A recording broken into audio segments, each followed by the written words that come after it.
man. Ang tabang ko ba? What's up guys? Good morning! Today's video, karong buntag guys. Nakakita mo sa akong natad. Grabe ng hugawa. So nagplano ko og dili kay nagkuna. So nagpatabang na kong ati. Kay piltig yung hugawa.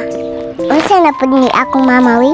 Sige rag cellphone. Sige ligid-ligid sa kwarto ko'y gibuhot. Paski lang. Ay nangamatay na iyang gitanong ani. Kay wa may bu. In town.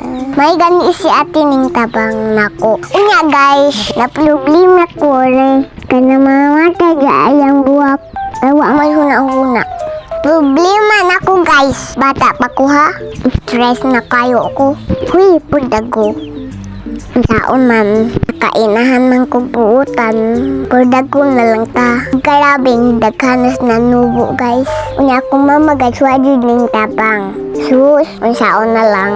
Tanag sa guys, namubo baya ko ani. Ako'y tingbubo si ayong buwak. Kaya naduon ako sa buwak. Maingon ako mama na, pasagdi na oy. Pasagda naman noon. Kita nang namatay na. Sagda na po. Paspasan ni na to guys na dali na ramahuma. Thank you ate. Ning tabang ka na ho.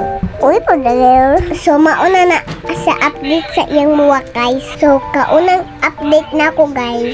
Healthy pa to iyang flower. Kaya karon na nga matay na. Kaya wala na atiman. So kahibaw ko sa imong huna-huna ma. Kaya namatay man na.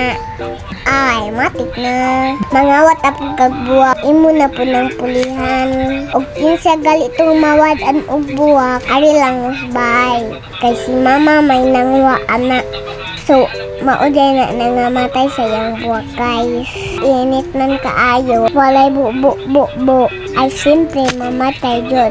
Maura ni atong update karon guys. Thank you for watching. God bless you. Don't forget to follow.